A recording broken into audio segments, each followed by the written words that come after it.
Oi, agora temos o podcast Este Caso Acontece. Confira na descrição ou nos comentários. Obrigado.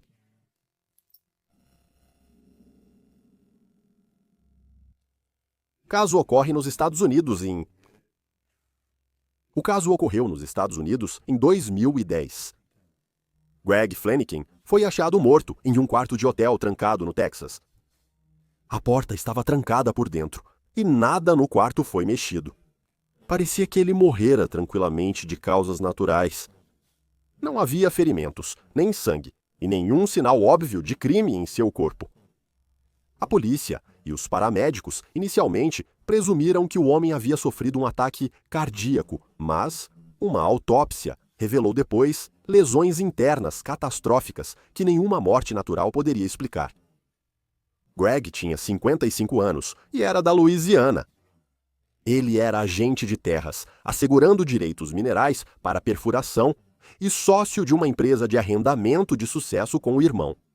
Ele era uma figura conhecida em Beaumont, Texas, onde as operações de sua empresa frequentemente o levavam durante a semana.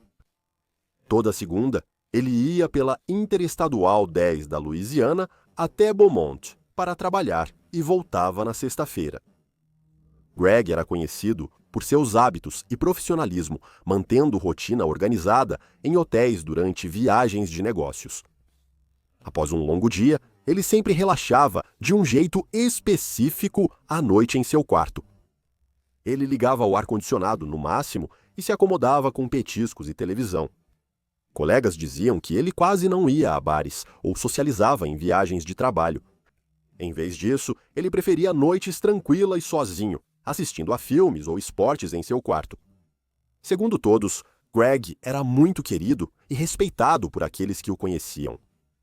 Ele tinha uma reputação de generosidade e bondade entre seus amigos e colegas. Um amigo de infância disse que Greg daria até a própria camisa para ajudar alguém. Apesar do sucesso, Greg seguiu humilde e pé no chão.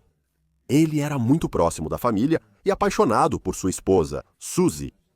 Ninguém que conhecia Greg imaginava que ele tivesse inimigos ou motivo para temer por sua segurança. Em 15 de setembro de 2010, Greg estava em uma viagem de trabalho e hospedado no MCM Elegant Hotel, em Beaumont.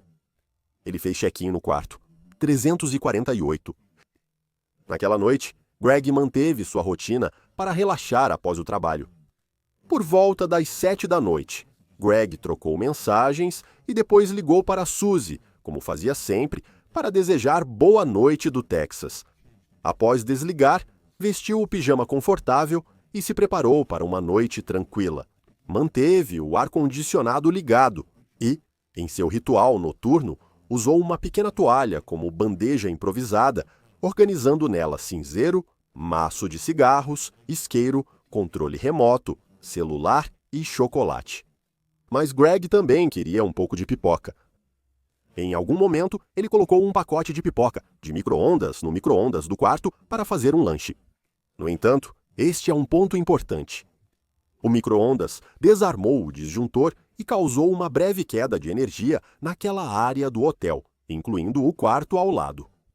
Greg ligou para a recepção para relatar a queda de energia e admitiu que sua pipoca provavelmente queimou o fusível. Um funcionário subiu ao andar, religou o disjuntor e restabeleceu a energia nos quartos. Greg pediu desculpas ao funcionário da manutenção pelo transtorno e as luzes e a televisão voltaram a funcionar no quarto 348. Os hóspedes do quarto 349 também tiveram a energia restabelecida após breve interrupção. Após esse incidente ser resolvido, nada mais pareceu incomum naquela noite. Greg voltou para a cama e continuou assistindo ao seu filme.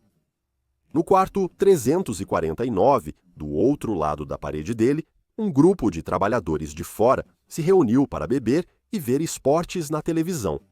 Segundo eles, estavam só bebendo e relaxando, sem interagir com Greg em nenhum momento. Até onde se sabe, não houve confrontos nem distúrbios naquela noite no andar. Ao que parecia, Greg estava seguro em seu quarto de hotel trancado curtindo uma noite tranquila sozinho. Mas na manhã seguinte, Greg não apareceu no escritório onde era esperado. Isso alarmou seus colegas, pois Greg era conhecido por sua confiabilidade e ligações matinais de rotina. Além disso, Suzy também não recebeu sua ligação matinal habitual de Greg, o que aumentou a preocupação. Os colegas tentaram ligar para ele, mas Greg não atendeu o telefone, então decidiram ir até o hotel pessoalmente para verificar como ele estava. Eles chegaram ao quarto 348 e bateram na porta várias vezes, mas não houve resposta. Aqui está a parte assustadora. A porta estava trancada por dentro com a corrente de segurança. Colegas de trabalho, preocupados, pediram ajuda aos funcionários do hotel. Um gerente usou uma chave mestra para abrir a porta e precisou forçar a corrente interna para entrar. Foi então que acharam Greg. Quando finalmente encontraram o corpo sem vida de Greg no chão. Ele estava de bruços no carpete, vestindo seu pijama. O quarto estava abafado e quente, pois o ar-condicionado havia sido desligado em algum momento. A pele de Greg já estava azulada, acinzentada, quando o encontraram. Havia uma mancha úmida na virilha do pijama dele, algo que às vezes ocorre quando alguém morre repentinamente. Ele também ainda tinha um cigarro entre os dedos que havia queimado até o toco. Fora isso, nada parecia obviamente errado. O quarto estava intacto, nada quebrado ou revirado. A carteira dele foi achada no jeans, com mais de $1.000 em dinheiro. O relógio dele e seus pertences pessoais estavam todos lá e intocados. A porta estava trancada por dentro e ninguém ouviu qualquer barulho. Para os policiais e paramédicos que estavam na cena, parecia que isso poderia ter sido uma trágica morte natural. No entanto, eles estavam enganados. Um detetive veterano da polícia de Beaumont, chamado Scott Apple, chegou para investigar. O detetive, inicialmente, não viu nada que indicasse crime e suspeitou que Greg poderia ter morrido de ataque cardíaco ou derrame. Ele até disse a alguns hóspedes dos quartos vizinhos que parecia ser uma morte por causas naturais. Mesmo assim, como é procedimento padrão, foi solicitada uma autópsia para descobrir a causa oficial da morte. O corpo de Greg foi levado a um consultório médico para exame post-mortem no mesmo dia. A princípio, o exame externo do corpo não revelou muita coisa. Isso foi até o médico encontrar algo realmente intrigante. Laceração de cerca de 1 centímetro no escroto de Greg. A região escrotal estava inchada, descolorida e com um pouco de líquido ao redor do corte. Havia hematomas que iam da virilha até o quadril. Parecia que Greg tinha levado uma forte pancada na virilha. O médico continuou a autópsia e então descobriu uma série de lesões internas que o deixaram surpreso. Ao abrir o torso, encontrou sangramento interno significativo na cavidade abdominal. Partes dos intestinos de Greg estavam rasgadas e havia pequenas lacerações no estômago e no fígado. 2 das costelas dele estavam quebradas e ele tinha um buraco no coração. Os danos no corpo de Greg lembravam mais o que o médico veria em um grave acidente de carro ou em alguém esmagado por uma máquina pesada. Porém, o corpo de Greg não tinha traumas externos, exceto o corte no escroto. O médico afirmou que as lesões não poderiam ter ocorrido espontaneamente. Ele considerou a morte um homicídio por trauma contundente de origem desconhecida. Essas descobertas pegaram todos de surpresa porque a cena não tinha nada que indicasse um ataque violento. O detetive ligou para o médico assim que soube dos resultados da autópsia, pedindo algum tipo de explicação. O médico disse que os danos internos de Greg eram tão graves quanto os piores casos de mortes de alto impacto que já viu e claramente não eram naturais.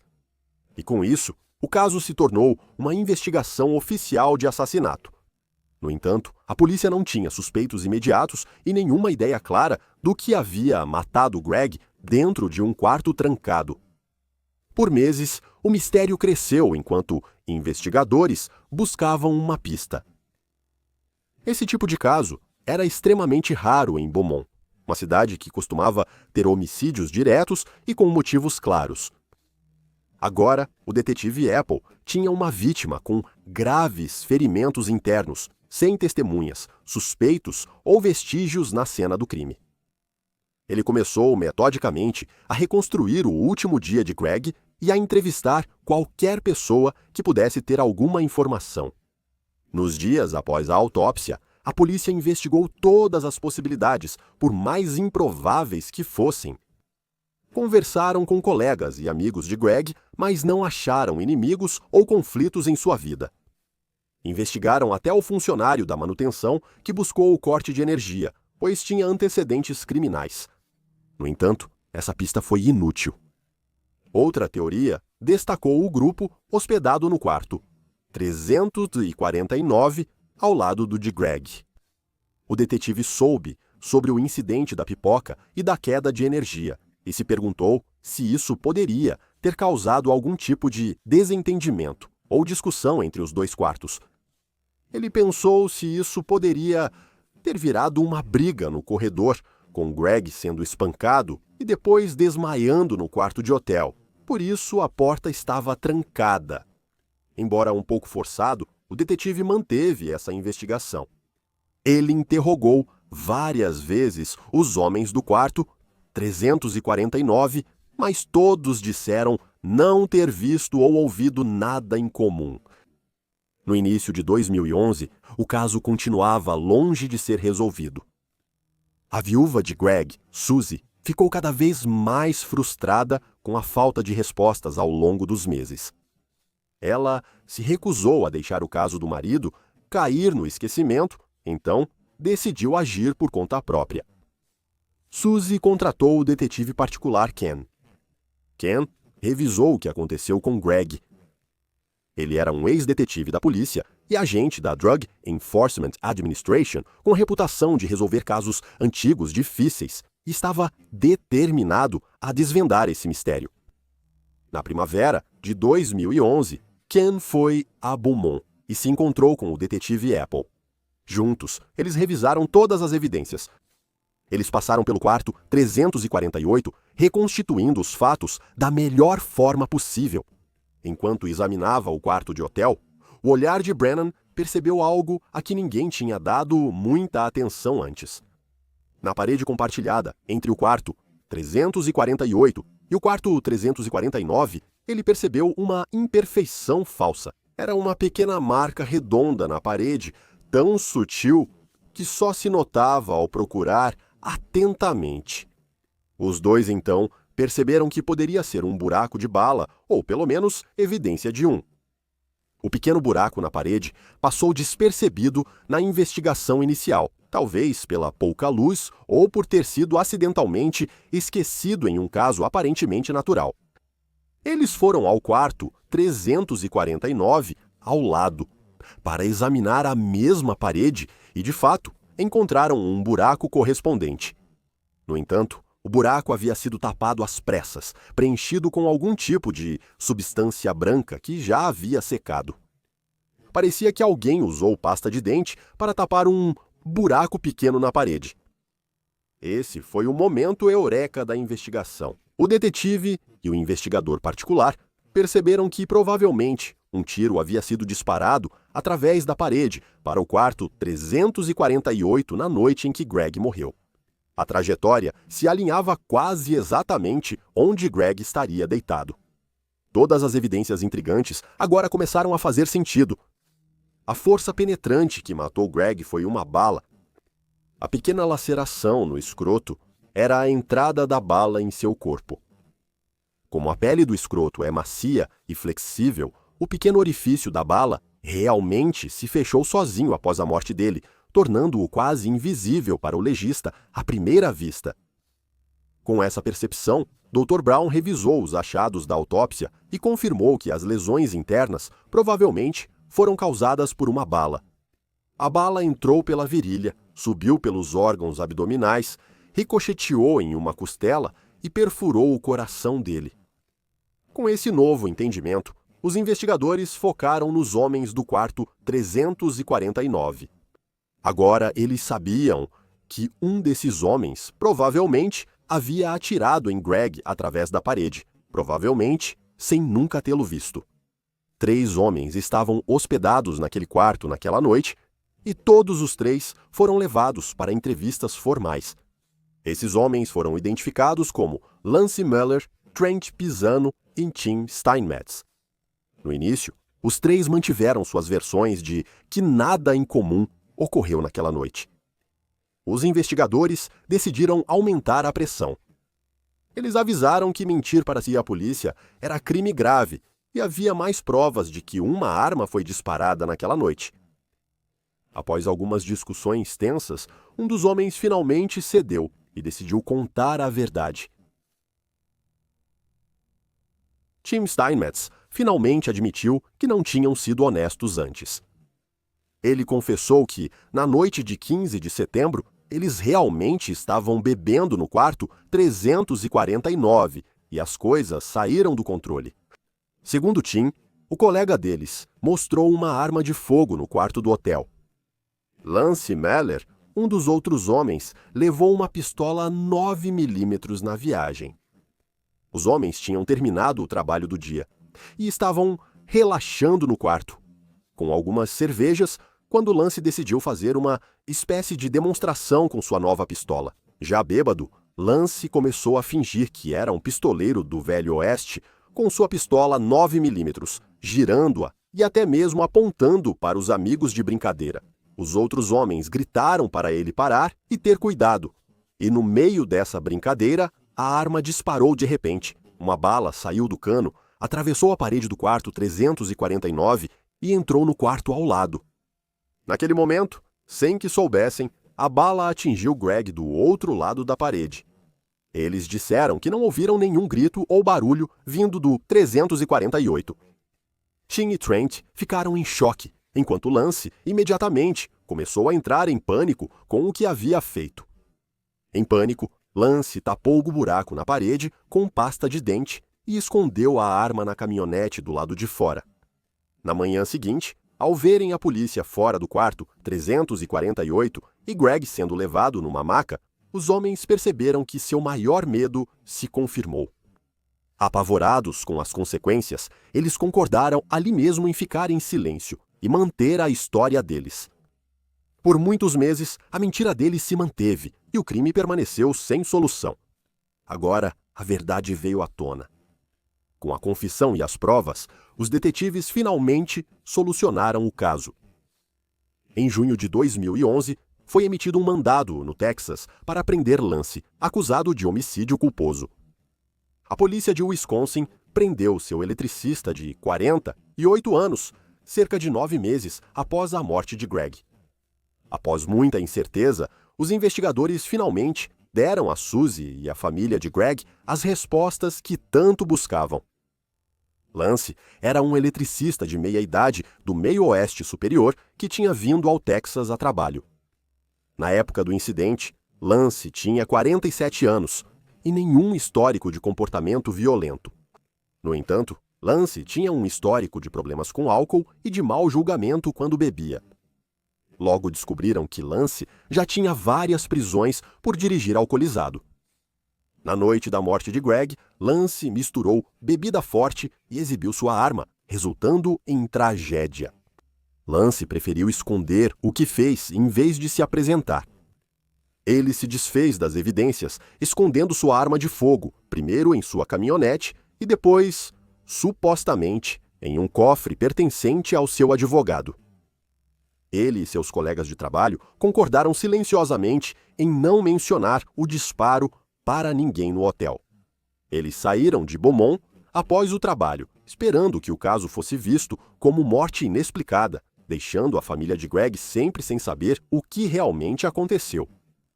Lance ficou supostamente chocado, mas aliviado ao saber que a autópsia não identificou disparo de arma. Ele se convenceu de que nunca seria pego.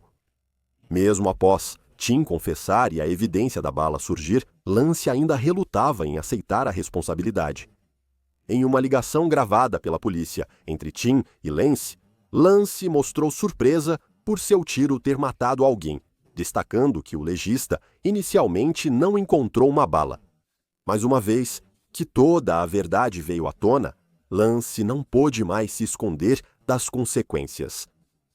Eles mostraram a Lance o relatório da segunda autópsia, que revelou a bala no peito de Greg. Depois de preso, Lance foi extraditado para o Texas e ficou na cadeia do condado de Jefferson, aguardando o julgamento. O julgamento começou em 25 de setembro de 2012. Lance fez acordo judicial e não contestou a acusação de homicídio culposo. Ao se declarar sem contestação, ele assumiu a responsabilidade pela morte de Greg sem admitir intenção. Em troca, o caso não passou por um julgamento completo com júri e a sentença ficou a cargo do juiz. Na audiência de sentença, em outubro de 2012, familiares de Greg, como Suzy, estiveram presentes para fazer declarações de impacto da vítima. Suzy se levantou e falou diretamente com Lance no tribunal. Ela disse: "Você nunca contaria a verdade. Você não planejou matar Greg, mas o fez com cada mentira e ato egoísta para encobrir. Você viu o corpo sendo levado em um saco, sabendo que o matou. Você encontrou seu igual. Eu teria passado o resto da minha vida te caçando, e eu te encontrei." Lance apenas pediu desculpas brevemente no julgamento, então o juiz o sentenciou a 10 anos de prisão. A pena máxima era de 20 anos, então Lance pegou cerca de metade disso. Por lei, Lance teria que cumprir pelo menos 5 anos antes de se tornar elegível para a liberdade condicional. Ao ouvir a sentença, observadores notaram que Lance parecia atônito com a pena de prisão. Mais tarde, Suzy comentou que ele realmente parecia chocado, mas, como ela disse de forma comovente, não tão chocado quanto Greg deve ter ficado em seus momentos finais. A família de Greg recebeu respostas e justiça. Suzy voltou para casa após o julgamento, certa de ter cumprido a promessa de encontrar o assassino do marido. Desde então, o caso se tornou um alerta sobre como um momento de comportamento descuidado pode destruir vidas. Após cumprir sua sentença, Lance foi libertado em 2022. Ele ficou quase 10 anos preso pelo assassinato de Greg. Tudo indica que Lance retornou ao Wisconsin após ser solto e tem mantido o perfil discreto desde então. Para os entes queridos de Greg, o impacto de sua morte será para sempre. Mas encontraram algum conforto ao saber exatamente o que ocorreu com Craig e que houve responsabilização.